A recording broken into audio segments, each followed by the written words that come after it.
Conoce y aprende sobre la dinámica que la economía, tu nómina y tus finanzas marcan día con día. Economía de opción. Comenzamos. Hola, muy buenas tardes. Bienvenidos sean una vez más a su programa Economía de Opción. Muchísimas gracias por acompañarnos en una nueva edición. El día de hoy, 16 de octubre, estamos transmitiendo desde Ciudad Universitaria en la Universidad Autónoma de Querétaro a través de los canales 24.1 de TV UAC, del 24 de Total Play y de Axtel. Y de la misma forma estamos en el 124 de Megacable y el 14 de Easy. En esta misma momento también estamos transmitiendo a través de las redes sociales de la Universidad Autónoma de Querétaro, TV UAC y del Colegio de Profesionistas en Contaduría Pública, Fiscal y Finanzas. El día de hoy tenemos un tema muy interesante que nos viene a participar un gran amigo, y previo a dar la presentación de nuestro invitado, quiero dar la más cordial bienvenida a nuestro amigo, el contador público Sergio Ledesma. Estimado Sergio, ¿cómo te encuentras el día de hoy? Muy buenas tardes. Amigo, muchas gracias. Buenas tardes. También aquí con el gusto de avanzarle con este interesante tema que vamos a abordar hoy y pues con nuestro gran amigo también para que nos platique de esos secretos, secretos de los que hemos planteado antes. Exactamente. Bueno, pues el día de hoy tenemos el gusto de estar recibiendo aquí en foro a un gran amigo. Él es el contador público, también es licenciado en Derecho, maestro en Impuestos, actualmente también doctorante en el área de Administración, y está participando también como perito en materia de contabilidad, y viene a platicarnos de un tema muy interesante, que es el tema del gobierno corporativo, pero también viene a darlo desde un punto de vista como nosotros normalmente lo conocemos, en una empresa familiar, pero que esa empresa familiar estamos buscando, la intención es que detone, que crezca y para que se convierta en una entidad de negocios mucho más robusta, y precisamente es en donde tiene vital importancia este tema del gobierno corporativo. Estimado Juan Carlos, ¿cómo te encuentras? Muy buenas tardes. No, pues yo, como dicen los jóvenes, me encuentro bastante, dicen los muchachos, rayado, muy emocionado aquí con dos verdaderos gurús de la información. Y más allá de eso, pues también grandes amigos y sobre todo expertos en temas de empresa. Pues yo la realidad vengo aquí a poner mi granito de arena, pero seguramente ustedes son los mayores conocedores de este tema y muchos otros más. De verdad, muchas gracias por haberme invitado. Yo sentía que ya algún día sería mi día y siento que hoy fue, ¿eh? Siento que hoy es, siento que hoy es. No, yo ahorita ya salí en la tele, mira, estoy en la tele, ya todo dar. Hola. No, bienvenido seas, ¿verdad, Juan Carlos? Gracias, amigo. Un gusto, y como bien nos dices, amistad de muchos años, y que nos tocó participar en otras o en diferentes pues fronteras, no trincheras, y de esa misma forma hemos tratado de aportar lo que nos ha correspondido, no nada más en el término profesional, sino también en el académico y sobre todo en el término de amistad. Eso, a final de cuentas, es lo que uno puede cosechar y bien lograr en este esquema del desarrollo profesional. De verdad, muchísimas gracias, amigo, por estar con nosotros, y siéntete con la confianza suficiente de poder compartir todo tu conocimiento. Es un tema que de verdad se vuelve muy interesante. Nuestro auditorio tiene de todo tipo de escalas de conocimiento. Tenemos al joven que está en estos momentos iniciando o proponiendo un negocio nuevo, y tenemos gente que también nos sigue que ya tiene su negocio consolidado, ¿no? Pero de esa misma forma, como tú bien refieres, pues dice, son empresas que normalmente empiezan como la costumbre, ¿no? El tema familiar, pero pues la intención es que ese tema de una empresa familiar pues se consolide en el mercado, y que, ¿por qué no? Si alguien de nuestra descendencia tiene la oportunidad y el gusto por desarrollar esa misma actividad de negocio, pues que tenga una forma real y oportuna de poder continuar con el linaje, ¿no? Con el trabajo que uno puede llegar a ofrecer. Pues por favor, amigo. No, pues ya dijiste todo, amigo, ya vámonos, ya concluimos. No, mira, te agradezco, Sergio, por permitirme estar aquí. Gracias. La idea clara en este sentido de este tema del gobierno corporativo y el control interno en las empresas familiares para lograr llevarlas a empresas institucionales, nace de la observación de muchos años de pues estar en esto, ustedes lo saben, en el ámbito de asesorar empresas chicas, medianas y grandes. Y obviamente las grandes tienen dinero y tienen capacidad económica para pagar excelentes asesores, que seguramente varios de ustedes estarán en la nómina, ¿verdad? ¿Por qué? Porque realmente sí tiene un costo, lo digamos, pero yo creo que más bien es una inversión. Sin embargo, cuando te pones a analizar la información que existe de las empresas familiares, dicho sea claramente, las empresas que en un momento dado inician con la idea, con el capital o con el emprendimiento del jefe de familia, la jefa de familia, pues en un momento dado te das cuenta que lo hacen de manera, y dicho con mucho respeto, empírica. Exacto. ¿Qué es esto? Que es más las ganas, la necesidad, el deseo de lograr los objetivos, que propiamente la parte técnica, la parte metodológica. Lo mejor de todo, que la realidad sí nos ha tocado ver, es que logran dar el gran paso de decidirse y lo consolidan. Sin embargo, ¿dónde viene el problema? En que van avanzando los años, van avanzando las dimensiones de las necesidades de esa empresa familiar y pues termina siendo el monstruo de 1000 cabezas que después se los quiere comer. ¿Por qué así como medio drástico y trágico? Porque obviamente una empresa familiar, una empresa pequeña, un negocio pequeño, pues al inicio es muy fácil controlarlo, muy accesible tener la oportunidad de dominarlo. Pero conforme va creciendo, que esa es la idea de todos nosotros, cuando abrimos un negocio, pues es que poco a poco vaya creciendo. Cuando nos damos cuenta que dejamos pendiente muchas cosas como la parte contable, la parte legal, la parte financiera, por supuesto que cuando queremos volver atrás es mucho más complicado poner esos cimientos, esas bases. Yo le digo a mis alumnos, si tú vas a iniciar un negocio y no tienes dominado de ese negocio la parte contable, todo lo que tiene que ver con la parte contable, hacienda, todo, facturación, todo eso, y la parte legal, contratos, si la vas a constituir como sociedad, pues todo lo que tiene que ver con acta constitutiva, estatutos con los socios y demás. En ese momento estás construyendo, perdón la analogía, un edificio de 10, 20 pisos con cimientos de adobe. Claro. En el primer momento que tengamos una situación de contingencia, de problemática, lo más probable es que la empresa no la va a pasar muy bien o incluso no la va a librar. Y esa parte es la que los dueños, porque pues ellos con su afán de querer lograr, concretar y demás, no han podido o no quisieron invertirle, pues seguramente recursos para poder que un experto les haya diseñado toda esta parte. A eso le llamaríamos nosotros gobierno corporativo. Y controles internos, bueno, pues es todas las reglas, normas y políticas que vamos a diseñar también de nuestro negocio. ¿Para qué? Para que más rápidamente o de una manera más accesible podamos saber lo que está ocurriendo.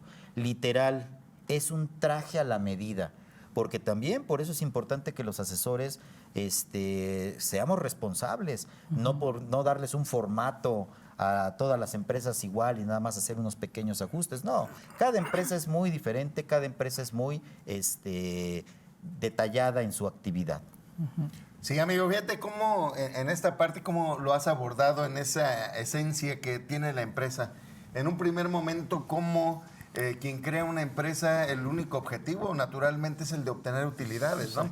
El de obtener utilidades es el objetivo principal, pero sin duda a partir de ello pues tienen que existir reglas muy claras en esa trascendencia generacional. Claro. Y sobre todo el que comience con una empresa pequeña, que se le deba dar el trato como una empresa enorme. Claro. Una empresa enorme que tenga una estructura, una organización que le permita sobre todo conocer en todo tiempo cuáles son las funciones de los participantes, sobre todo esos vicios que llegan a ocurrir, amigo, en las empresas familiares, claro, donde sí puede estar el papá, la mamá, los hijos y todo en este aspecto, y todo el mundo piensa que están trabajando y poniendo su mejor esfuerzo, sin duda, sin duda poniendo el mejor esfuerzo, pero si no hay reglas claras, todo el mundo pensará que está trabajando al 1000, ¿sí? Está trabajando al 1000, pero se pueden incluso duplicar funciones, y creo que en esa parte los empresarios de cualquier tamaño deben de tomar en consideración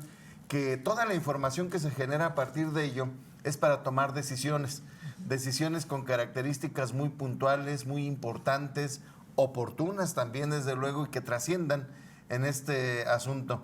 Me parece que el establecer las reglas desde el primer momento a través de documentos, a través de procedimientos, a través de políticas, como ya bien lo has dicho, amigo, pues resulta muy especial en sí. Si nosotros le quisiéramos poner un alcance, un nombre al gobierno corporativo, ¿hacia dónde nos llevaría en esa conceptualización?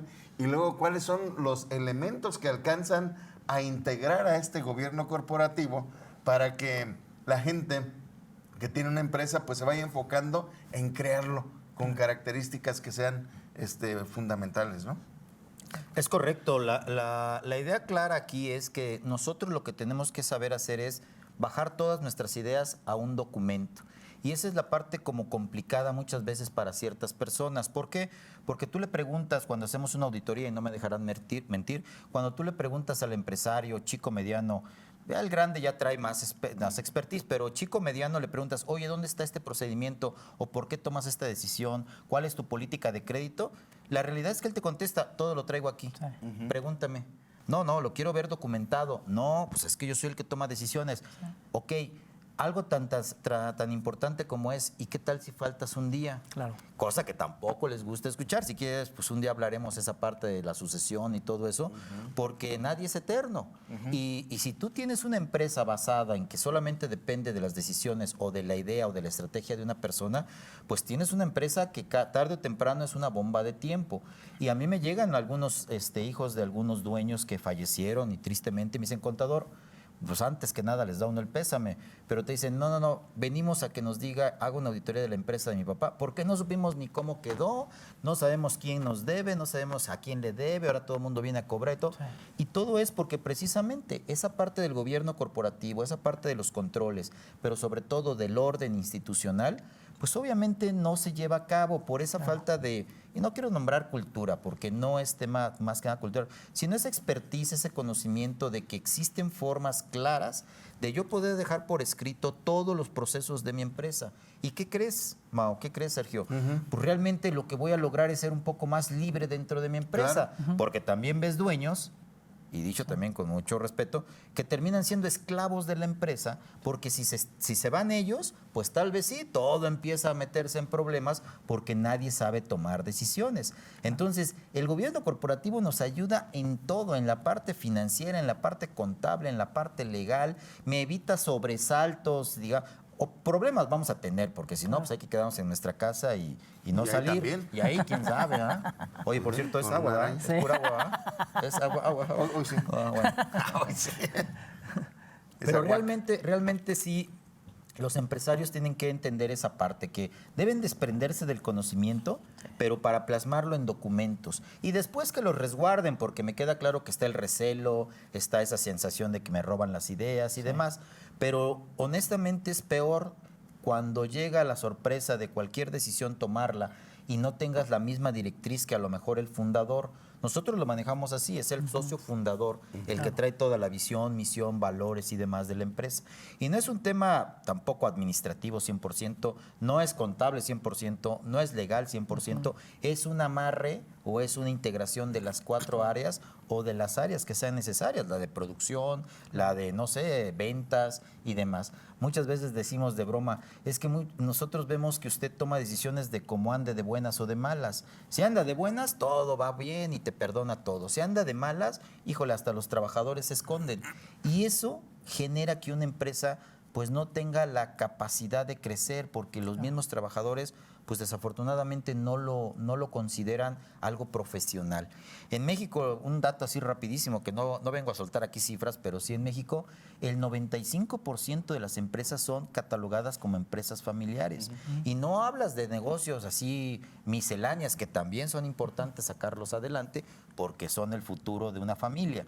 No, empresas desde constructoras, empresas desde, no sé, viñedos, muchas empresas que tienen bastante capital, te das cuenta que están en manos de alguien con mucha habilidad, con mucho conocimiento, con muchas ganas de que sean las cosas, pero con muy poca o incluso con nula visión profesional de lo que es un negocio para en estos casos llevarlo de empresa familiar a empresa institucional. Sí, es realmente una cifra muy, muy importante y de verdad de tomar atención. La capacidad o la cantidad de la industria o de la empresa en nuestro país es muy, muy importante. El 95% de las empresas que existen en nuestro país se dedican o están fundadas a través de una empresa familiar. Y como tú nos acabas de comentar, estimado Juan Carlos, pues prácticamente se trata de llevar a la práctica la teoría y que en muchas ocasiones nuestros empresarios encontramos o vemos que se hicieron empresarios pues porque fueron retirados de la empresa después de tantos años, porque a lo mejor el joven sí era innovador y él quería hacer el tema del emprendimiento, que al final de cuentas, pues dice, no traigo el conocimiento a lo mejor en el término del control interno del establecimiento del gobierno corporativo, pero lo único que sí sé es vender. Entonces es en donde aplica ahora el dicho, ¿no? Ojalá tu empresa crezca tanto que tengas que pagar impuestos. Y es ahí en donde viene el gran problema, porque en muchas ocasiones el empresario de estas características, pues lo que menos quiere es pagar impuestos, ¿no? Entonces tenemos que enfocar que precisamente, como bien decía Sergio al principio de la plática, si tú estás interesado en generar una empresa, una industria, pues como consecuencia lo haces para generar utilidades, y si vas a tener utilidades en respuesta, pues hay que pagar impuestos. Y si vas a pagar impuestos, ahora entra en materia indispensable el tema del gobierno corporativo, porque también es interesante ganar dinero, generar utilidades, pero de la misma forma pagar impuestos, porque viene una retribución social por parte de esta entidad. En ese esquema, estimado Juan Carlos, ¿tú cómo consideras o cuál consideras que sea la piedra más difícil que tiene que sortear el empresario en nuestro país cuando tiene la capacidad, la habilidad, el conocimiento para producir, para vender, para cobrar, pero no quiere dejarse ayudar en el sentido de que alguien venga a implementarle un tema de control interno, que es el que le dé esa base, esa estructura robusta de poder tener a largo plazo o a mediano plazo, ahora sí, no ser indispensable en el desarrollo de la actividad, sino que ahora sí sea realmente, ¿qué? Pues el dueño de la empresa, ¿no? Exactamente. Sí, bueno, pues eso, como lo comentábamos, es desde el punto de vista hasta cultural, de educación. Más allá de alguna fórmula o alguna idea muy clara, la realidad es que lo primero que tenemos que hacer es hacer conciencia con el empresario de que él tiene que entender que él está para dirigir, para tomar decisiones muy claves, muy importantes, pero que toda la estructura que tiene la empresa le debe ayudar a él, claro, y para eso él los está contratando.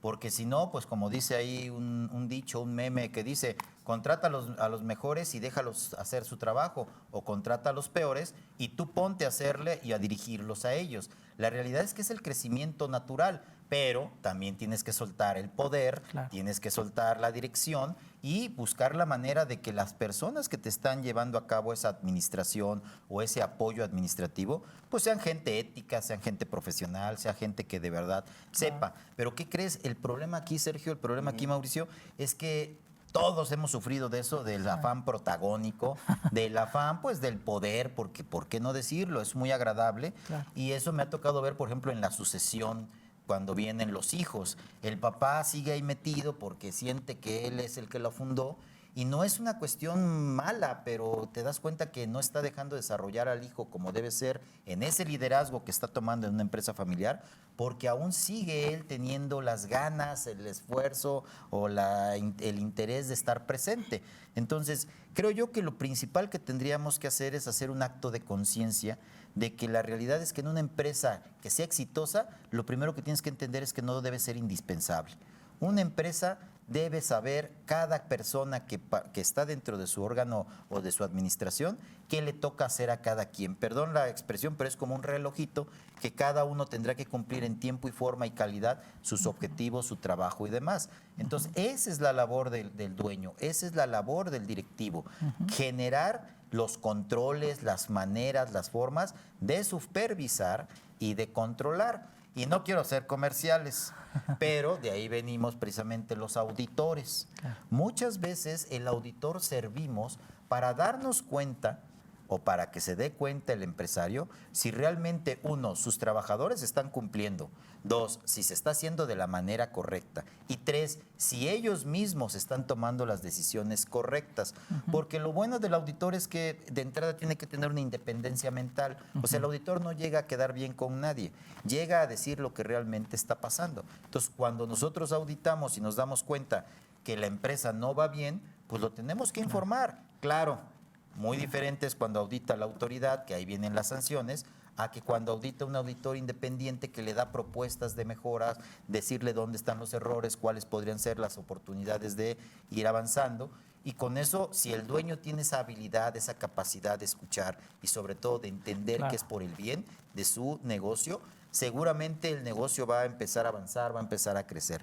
Lo pongo así de claro, es como cuando vas a ver al médico. El médico te receta y te dice qué es tu mal y cuáles son las formas de superarlo. Hay de dos, o te alineas a lo que dice y sigues, o agarras la receta y la dejas abajo de tu escritorio y no haces nada. Lo mismo pasa con las empresas. Las empresas, una vez que están auditadas, se sabe la realidad de dónde están paradas, quién tiene la responsabilidad de haber hecho o no haber hecho, y sobre todo, qué podemos hacer para, si está, no sé, detenida, trabada o está con alguna situación, poderla llevar a otra oportunidad de crecimiento. Pero tiene que haber esa disposición del dueño. Si no hay disposición del dueño, le puedes hacer mil y un cosas que al final él va a decir, yo aquí hago lo que quiero. Y me pasa muchas veces que me dice, mire, contador, ve usted este emporio de esta empresota, yo la hice y yo no tengo ni la prepa, contador, pero es con ganas. Esto.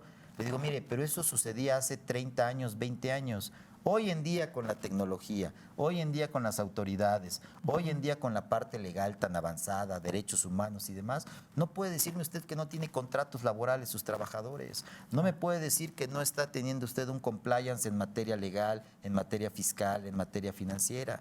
Por eso trae usted una cartera vencida tan grande, porque le da crédito pues a los cuates, al amigo, al que viene y le dice una historia.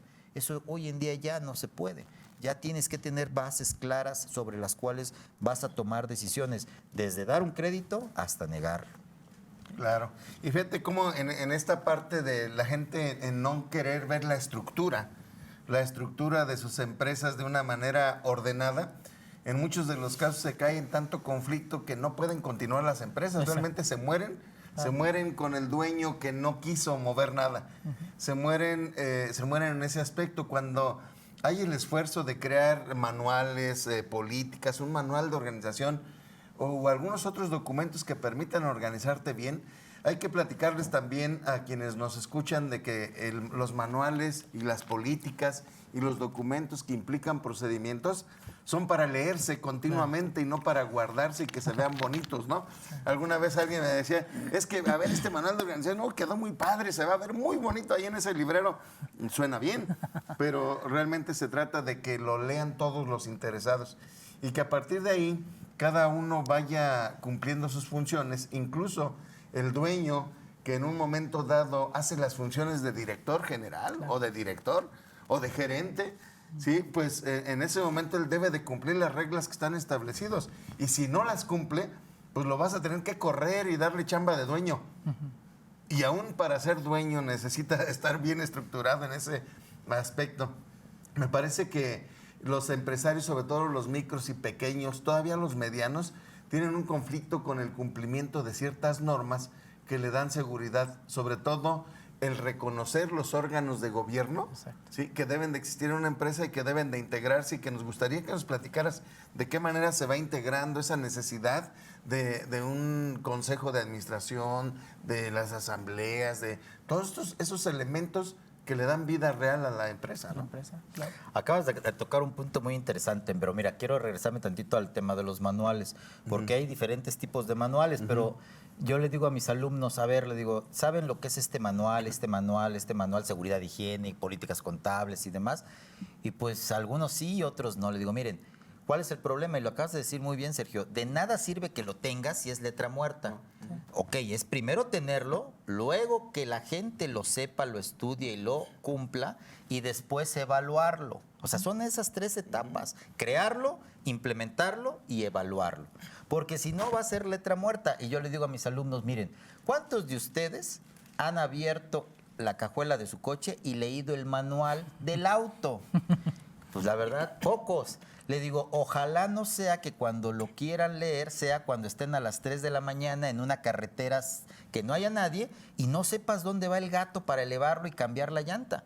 Ahí te vas a dar cuenta que debiste haber leído ese manual, conocido dónde estaba, en un instante en el que no había riesgo, no había peligro y hasta podías estarle inventando ahí viendo. Claro. Eso pasa con los empresarios, que luego andan de apagafuegos, queriendo solventar problemas que desde antes pudieron haber. Por supuesto, no vas a poder ver todos los que pudiesen existir, pero los más importantes vas a tener la salida, vas a tener las opciones, el camino más idóneo para poderlo enfrentar. Ahora bien, ¿cómo se compone este gobierno corporativo? ¿Cómo se compone? Y no tiene que ser una gran empresa transnacional ni nada. Simplemente se compone con la asamblea de socios en el caso de que sea una sociedad. Con la asamblea de socios. ¿Quiénes están ahí? Todas las personas que le metieron dinero, digamos que son los accionistas, los que realmente tienen interés legal, jurídico y económico en la empresa. De ahí, en esa asamblea, por supuesto que puede haber asesores, puede haber personas que en un momento dado pues, pueden apoyarnos, ¿sí? Pero más abajo está el Consejo de Administración. Aquí es importante, en la mayoría de las sociedades, sobre todo mercantiles, te van a decir, o lo haces Consejo de Administración o creas un administrador único. Cualquiera de las dos opciones. Eso te lo va a preguntar el notario. A los socios, ¿qué van a hacer? No, pues este o este. Yo les sugiero que ojalá pudiera ser desde el principio Consejo de Administración. Exacto. ¿Por qué? Porque las decisiones se toman colegiadas. ¿Qué es colegiado? Entre varias personas. El Consejo de Administración normalmente está integrado por un presidente, que no es el todólogo ni es Dios, un secretario para tomar acuerdos, para hacer las actas de asamblea, un tesorero que deberá rendir cuentas del dinero y sobre todo también debe haber consejeros, debe haber vocales y debe haber alguna figura muy interesante que se llama el comisario. Que el comisario, perdónenme así de sencillo, es el policía de la empresa. Y de ahí baja a lo que sería el director general. Pero ¿qué sucede cuando el accionista mayoritario es el papá o la mamá? ¿Qué pasa cuando le dicen, quiere consejo de administración? Administrador único, porque yo voy a tomar las decisiones. Sí. ¿Y quién va a ser el director general? Yo también. Entonces, toda la estructura totalmente es ahí una sola visión, una sola ley, una sola persona la que manda. Y entonces, precisamente, terminas viendo que la empresa está bajo un solo yugo, un solo criterio, que no quiero decir que esté mal, ni mucho menos es criticar a los dueños. Por supuesto, ellos son los que han hecho el gran esfuerzo, pero no dejan crecer a la empresa. Con ese infinito amor que le tienen, no dejan crecer a la empresa. Y en ese sentido sí me toca ver que, sobre todo, no puedes ayudar a alguien que no se deja ayudar. Claro. Y la empresa es un ente que al final lo va a resentir. Uh-huh. Fíjate que acabas de compartir, estimado Juan Carlos, un tip muy, muy interesante. Primer consejo, no se vayan por el administrador único y al rato te van a reclamar los notarios porque les andas diciendo. Sí. Y que sea a través del Consejo de Administración. Ese Consejo de Administración tiene muchas bondades y acabas de participar una muy, muy importante. Permite precisamente el libre desarrollo económico de la empresa de una forma colegiada. Cuando tienes el administrador único, pues es el que decide, hoy lo conocemos en el término fiscal, en el término contable, como el beneficiario controlador, tienes que atender otros esquemas diferentes, tienes que cumplirle a la autoridad de una forma diferente y que todo eso se puede evitar, todo eso se puede atender si lo tienes a través de lo que es el Consejo de Administración, porque ahora sí está el que decide, está el que dice cómo va a entrar el dinero, cómo se va a ir el dinero, el que va a decir si lo estamos haciendo de la mejor manera, si estamos aprobando los informes, los resultados que se están dando a través de los informes. Realmente te luciste con ese tip que nos acabas de dar aquí en nuestra audiencia, amigo. Es algo que normalmente no te comparte el notario cuando llegas. Te dice, ¿cómo la quieres? Pues el que va a abrir la empresa no sabe ni qué es lo que quiere. Él lo que quiere es tener su RFC para ir a tramitar su firma electrónica para empezar a vender. Exacto. Entonces, acabas de compartir una forma, de verdad te felicito, te agradezco a nombre de nuestra audiencia que estás haciendo esta manifestación, porque la verdad es muy, muy interesante y como tú bien lo refieres y evidentemente lo has vivido en muchas ocasiones, es muchísimo más benéfico para el desarrollo de la entidad, de la empresa, que si lo haces a través de un administrador único. Bueno, me imagino que vamos a tener como estos tips muchísimos más en lo que viene del programa, amigo. Y previo a ello, ¿qué te parece igual? Tú nos compartías que precisamente teníamos el 95% de las empresas en todo México que son las que forman parte de este segmento de las empresas, ¿no? Pero también tenemos un número muy elevado de las empresas, y decía Sergio, que mueren. ¿Y mueren por qué? Porque el administrador único no la dejó crecer. Nosotros en la administración encontrábamos o veíamos, ¿no?, que el tema que dice, bueno, supera los 3 años y ya te consolidaste como una empresa que va a poder supervivir en esta naturaleza, pero no te garantiza que tienes el éxito pues garantizado en ese término de poder continuar dentro del desarrollo del mercado, ¿verdad? ¿Qué te parece si, regresando de nuestro corte, vamos a continuar con este tema de tips que nos estás ofreciendo? Y los invitamos por lo pronto a que nos acompañen a un pequeño corte y los esperamos de regreso. En un momento regresamos. Continuamos en Economía de Opción. Muchas gracias por continuar con nosotros aquí en su programa Economía de Opción. Queremos agradecer a la gente que el día de hoy nos hace el favor de acompañarnos en los diferentes medios y de esta forma tenemos al contador Jorge Galicia. Muchísimas gracias, contador. Tenemos a la comunidad de estudiantes y a la comunidad académica de la Facultad de Contaduría y Administración que están mandando saludos aquí a nuestro invitado. Muchísimas gracias. Alicia Vargas, también muchísimas gracias. A la Asociación de Fiscalistas del Estado de Querétaro, que también siguen a nuestro compañero Juan Carlos García, muchísimas gracias. A nuestros amigos Ricardo Rosas, Hernán Cortés, Arturo del Corral, a la contadora Maritza Costa, muchísimas gracias por estar presentes y estarnos acompañando como cada semana en su espacio Economía de Opción.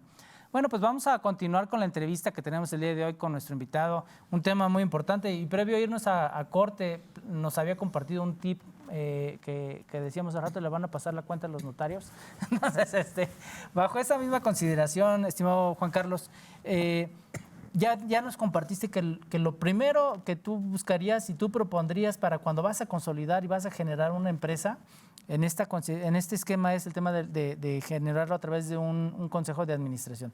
Cuando ya tienes creado ese consejo de administración, ya nos dijiste también cuáles son de las partes o de los integrantes fundamentales o básicos dentro del consejo. ¿Tú qué atribuciones o qué consideras tú que sea lo realmente importante que cada una de esas actividades tenga que desarrollar? Gracias, Mau. Bueno, pues la realidad es que lo primero que tienes que generar es, bueno, en las asambleas o en la parte de la asamblea de socios, pues son los estatutos. Y los estatutos no se trata tampoco, y bueno, volvemos a lo mismo dicho con mucho cariño para nuestros amigos notarios, que muchos son nuestros amigos, no se trata de un formato. Los estatutos, volvemos a lo mismo, tiene que ser un traje a la medida en el cual las personas con las que me voy a asociar, pues por supuesto tenemos que sentarnos un día a hablar de lo bueno y de lo no tan bueno. Exacto. Porque cualquier empresa va a tener inicio y puede llegar a tener final. Entonces yo me tengo que sentar para ver cuáles van a ser las reglas. Cuando hablamos de estatutos hablamos de las reglas de la empresa, las principales, las más importantes. Y obviamente van a estar las que normalmente la Ley General de Sociedades Mercantiles o alguna de los códigos nos van a solicitar, que es la parte de las asambleas y todo esto, que habrá que atenderlas y de manera muy clara entender de qué se trata. Porque muchas veces le preguntas al dueño, oiga, ¿y usted el acta de la asamblea del año pasado, cuál? No, pues la del año pasado, la que tuvo que haber presentado de acuerdo al artículo 181 de la Ley General de Sociedades Mercantiles. No, pues no, contador, no la tengo. Le digo, oiga, pero ¿qué no sabe usted que está obligado? Y me dice, pero si mi socia es mi esposa, duermo con ella, ¿usted quiere que te vea la cita de asamblea? Le digo, mire, ¿qué cree? Que no he encontrado en la ley un párrafo donde diga, si es su esposa, omita este paso, omita, está perdonado. La realidad es que precisamente deje de ver a su empresa como Exacto. algo familiar, amateur, como le queramos llamar, y profesionalice la toma de decisiones hasta en eso. Usted tiene obligación de al menos hacer una asamblea dentro de los primeros 4 meses donde se rindan informes. Aunque sea usted el que puso todo el dinero y que nada más hay una acción del 1%, hay que rendir un informe. Primero que nada por transparencia y enseguida porque es mejor para que en un momento dado podamos conocer la real situación de la empresa y poder tomar decisiones. Ya después de ahí, cuando hablamos del Consejo de Administración, que es ahí donde está el presidente, el secretario, el tesorero, pues muy claramente el presidente es la persona que va a representar y va a tomar y va a ejecutar la gran mayoría de las decisiones de la empresa. Ojo, de acuerdo también muchas veces a lo que son los poderes, claro. Porque recuerden que existen diferentes tipos de poderes. De repente le ponen un montón de nombres, pero los más importantes son pleitos y cobranzas, que va a ser la persona que va a estar facultada para ir a dar la cara a nombre de la empresa, si estamos hablando de una sociedad, en cualquier situación de litigio, a favor o en contra. ¿sí? Esa será, normalmente no lo dan a los abogados, esa representatividad. Actos de administración, bueno, pues lo dice su nombre, para poder operar cotidianamente la empresa. Es el que normalmente, bueno, pues tiene el administrador único o tiene el presidente o lo pueden delegar al que está, digamos, de director general. Esa persona va a poder ir a abrir, no sé, las cuentas de cheques, va a poder firmar los contratos, va a poder, porque tiene ese poder. Recordemos que la empresa ni camina ni habla, necesita alguien que la represente, que es el representante legal.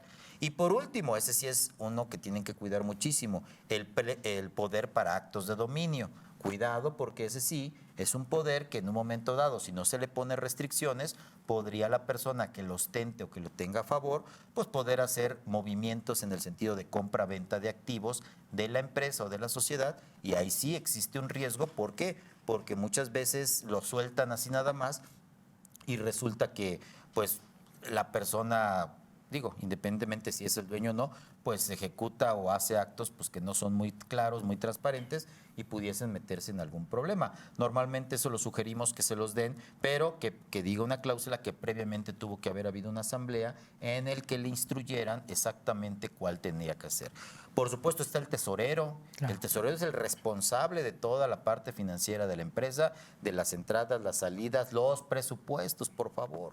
No puede ser que una empresa que quiera lograr ser institucional no tenga claramente cuáles son sus gastos en presupuestados, los principales, y me queda claro que puede haber variaciones, y una variación de más, menos 5 o 7%, pues estamos tomando en cuenta que esto cambia muy seguido y que es dinámica la economía. Ya también si me dicen, no, ¿qué crees? Hizo un presupuesto y se varió el 120%, pues entonces hiciste mal o no hiciste ni presupuesto, porque eso fue, pues la verdad, una vacilada. Entonces, que estén cuidándose los presupuestos, pagándose los impuestos, presentando informes.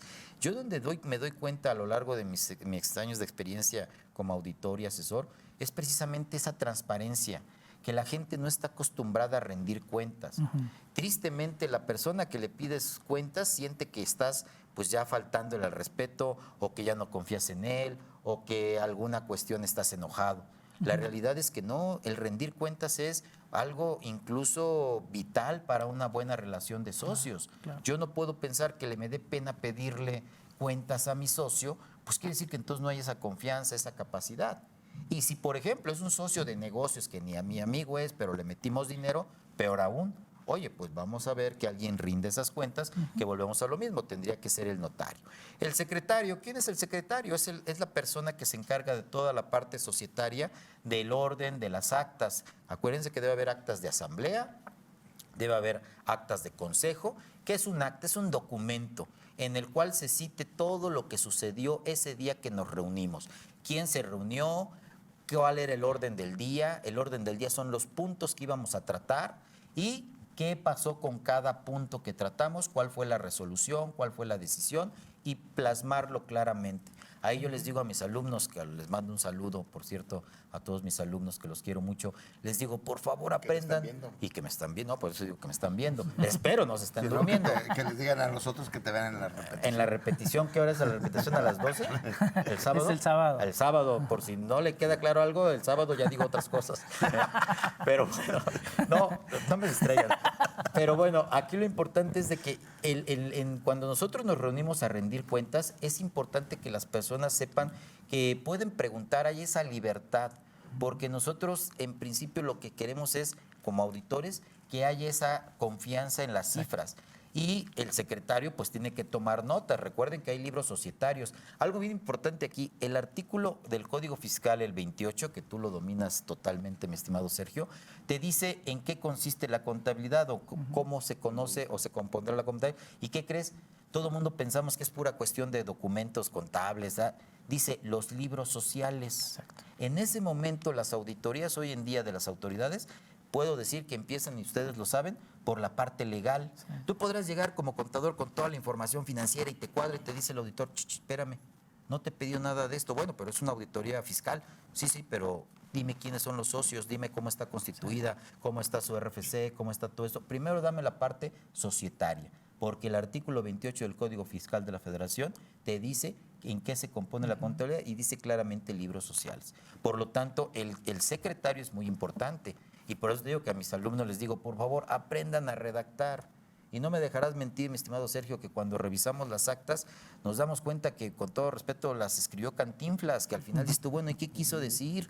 ¿Por dónde se quiso ir? ¿Por fin sí o no? Que aprendamos a ser personas que redactemos, y nos toca ser secretarios, de una manera profesional. Y no tengo que ir a la escuela, simplemente plasmar realmente lo que pasó y que los acuerdos se cumplan, porque no es letra muerta.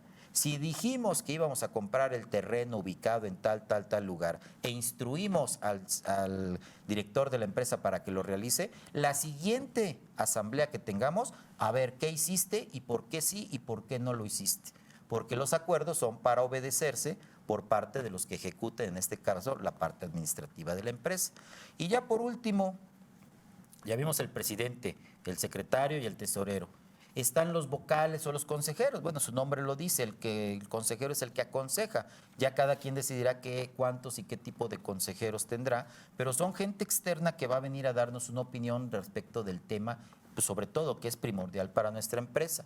Y una figura bien importante que es la figura del comisario, que de repente llegamos con nuestro querido amigo los notarios y te dicen, oye, de comisario, y el primer nombre de un contador que conozcamos de por allá, póngame a ese. Y te dice, bueno, pero ¿sí va a aceptar o no? Sí, sí va a aceptar, pues es mi cuate, es mi brother.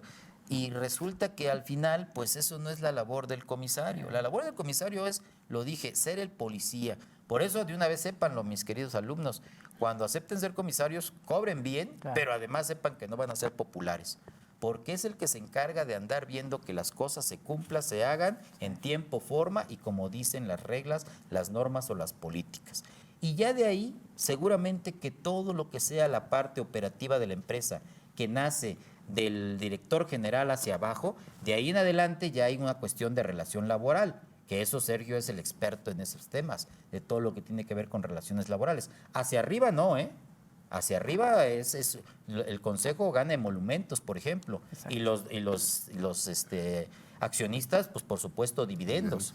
Pero la parte ya donde hay una sujeción desde el punto de vista laboral, una sumisión, un sueldo, salario, todo eso, es a partir del director general hacia abajo. Ahí hay prestaciones, hay que ver todo eso.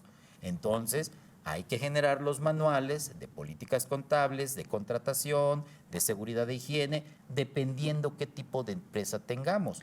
Porque tal vez si estamos en un despacho no sea tan necesario el de seguridad de higiene, aunque sí, pero pues no hay a lo mejor tantos factores de riesgo como puede ser en una fábrica, en una empresa que fabrica cosas de acero, que puede haber accidentes de todo tipo. Entonces, por eso les he dicho, es un traje a la medida. Cuando creen a su empresa, disfruten esta parte, porque hagan de cuenta que le están, perdón la expresión, dibujando, le están diseñando, nada más que en vez de ser trazos, son letras y son datos y es información para que después no anden parchando, que sí se vale hacer modificaciones. Eso, porque muchos te preguntan, oiga, ¿y si ya le hice así, ya no lo va a poder cambiar? No, sí se puede, nomás que luego habrá que ir a pagar al notario las modificaciones, que bueno, pues tendrá que ser porque yo pues dejé u omití algún tipo de información que desde el principio tuve que haber considerado. Claro, sí, realmente muy, muy importante. Y tomaste otro tema ahorita, Juan Carlos, porque normalmente el dueño te dice, bueno, ok, yo soy el dueño de la empresa, yo soy el que la hizo, el que la fundó, y etcétera, y ya me estás sacando por el tema, yo ya no soy administrador único, ya formo parte del consejo de administración. Y lo que siempre dicen, bueno, ya generé, ¿cómo me gasto mi dinero? Bueno, ya dijiste, reciben por esa actividad un emolumento por la actividad que desempeñan desde el punto de vista administrativo. Y es una de las formas en las cuales el dueño de la empresa, el dueño del negocio, empieza a retribuir ahora sí a su bolsillo, pero de una manera correcta, de una manera apropiada, y que de esa misma forma tiene la otra oportunidad o el otro alcance, que es el tema de los dividendos, que es en donde ya no les gusta porque hay que pagar mucho impuesto, ¿no? Pero de que tienes la manera de poderlo recibir, claro que existe. Exactamente, bueno, simplemente es cuestión de que se acercan a su buen asesor contable, a su buen asesor legal, que cuando vayan con el notario, pues sí lleven una idea clara del objeto. Ya después platicaremos de eso, porque de repente ahí también no cuadran los objetos sociales. Hace años, dicho también con mucho respeto, híjole, eran como 20, 30 objetos Páginas, sociales. ¿no? O páginas. No, pero, A veces. ponías los objetos sociales y eran todo. A mí ya me tocó una revisión y me dicen, bueno, contador, dice que esta empresa presta, o sea que es banco, o sea que está regulada por la Comisión Nacional Bancaria, y alguien te dice, no, es por si el socio necesitaba dinero.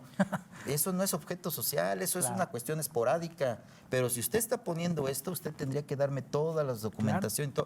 Ya realmente el objeto social tiene que ser de verdad, y no porque uno sea limitativo, ni mucho menos no tenga visión de empresario, sino porque hoy en día las leyes, sobre todo ley antilavado, ley de ISR, código fiscal y demás, te dice que tienes que tener bien acotado esta empresa de qué es, quién la maneja, quién la patrocina o los socios, y sobre todo cómo está aquí su componente en cuestión societaria. Entonces ya no podemos nosotros estar como hace 10, 15, 20 años. La verdad ya evolucionó eso, y es lo primero que tiene que entender el fundador hoy en día en las empresas familiares, que de verdad quiere llevar su empresa a la siguiente generación. ¿Qué pasa? Cuando entra la segunda generación o la tercera, la empresa ya viene muy problematizada. Y es cuando escuchas al muchacho decir, contador, yo esa empresa no la voy a manejar. Deje que mi papá ya me la deje, ya sea porque se retire o porque falte, y mejor la vendemos. Mejor vaya la evaluando, vaya viendo cuánto es lo que cuesta, y yo prefiero dedicarme a otra cosa, porque vieron tantos problemas que al final ya no les resulta a ellos algo atractivo, porque pues no, nadie quiere meterse a unos problemas que a lo mejor ni construyó. Claro. ¿No? Sí, claro. Realmente es dar seguimiento a un tema de un proyecto, como tú bien dices, a lo mejor él ni siquiera tuvo la idea de cómo se concebió dicha empresa o dicho negocio, y no tiene el cariño ni tiene la aceptación para el mismo desarrollo. Y como dices también, pues ahora ya le toca hasta atender problemas, y dice, pues si ni los beneficios tomé, ¿para qué me hago cargo de los problemas? ¿No? Desafortunadamente, y lo vemos muy, muy a menudo en el término del desarrollo de las empresas. Estimado Chico, antes de que se nos acabe, Antes de que se nos vaya el tiempo, pero fíjate cómo en esta parte de lo que se ha planteado con esa gran importancia, es el hecho de observar cómo en las empresas no se ocupan de pensar en que cuando comenzaron una empresa lo hicimos con la confianza de invertir, con la confianza tal vez con unos amigos o con inversionistas, no sé, pero sin pensar que ninguno de nosotros somos eternos, ¿no? Exacto. Y que no ponemos reglas, y yo diría, cuando hablamos de la creación de una empresa, es diseñar la vida de la empresa. Exacto. Diseñar la vida, y la vida de muy larguísima vida, la trascendencia que pueda tener entre generaciones, donde pensemos en lo menos probable que pudiera ocurrir. Claro. ¿Qué pasa incluso en un momento dado donde nosotros tres creamos una empresa? ¿Sí? Pero 4, para que sean 4. ¿No? Pero ¿qué pasa si se muere un cuarto? ¿Sí? ¿Me explico? No nosotros. Sí, por eso puse 4. El supuesto.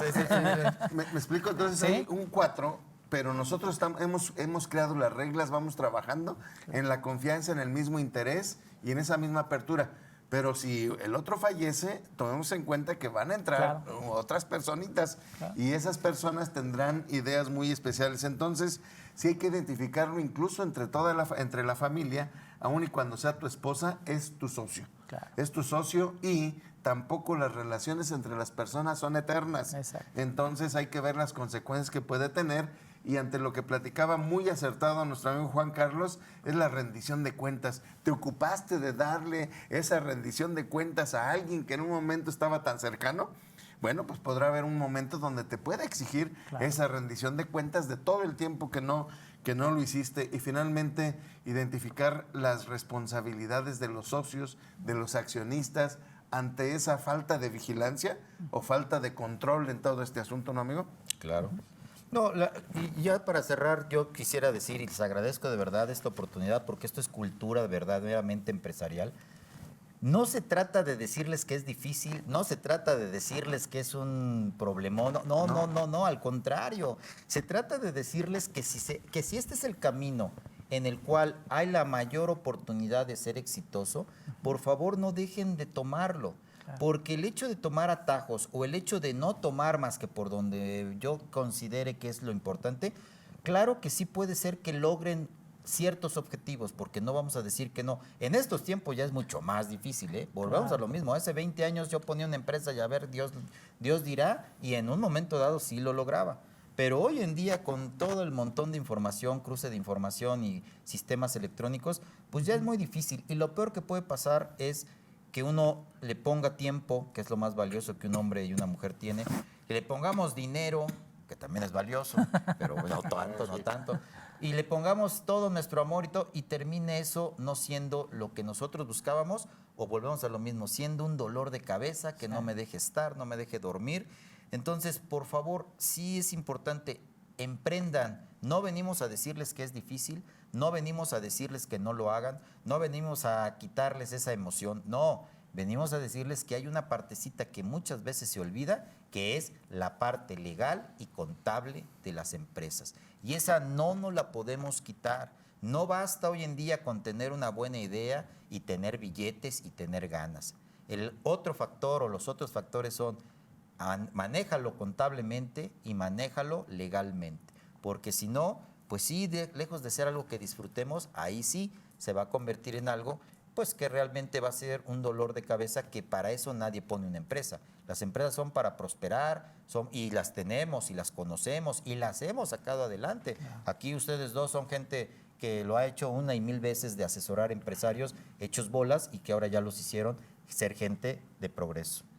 Pues de verdad, un tema muy, muy interesante, estimado Juan Carlos. Ojalá que en alguna ocasión volvamos a tener la oportunidad de dar continuidad a este tema contigo, porque se ve que lo dominas y que de la misma forma lo vives y estás apasionado por desarrollar a las empresas, y de verdad eso lo vivimos nosotros contigo, lo constatamos porque somos personas que tenemos el privilegio de participar contigo en algunas actividades comerciales y algunas actividades profesionales, y de verdad pues, completamente recomendable a nuestro amigo. Bueno, queremos agradecer a toda nuestra audiencia que el día de hoy nos hizo favor de acompañarnos en un episodio nuevo. Y de la misma forma, estimado Juan Carlos, ¿algún mensaje para retirarnos el día de hoy con nuestra audiencia? No, muchas gracias, de verdad, muchas gracias por haberme escuchado. Gracias a ustedes por haberme invitado. Soy feliz hoy en día, hoy fue mi gran día. Bueno, gracias. Muchísimas gracias. Adiós, amigos. Conoce y aprende sobre la dinámica que la economía, tu nómina y tus finanzas marcan día con día. Economía de opción. Muchas gracias por acompañarnos. Los esperamos en la siguiente emisión.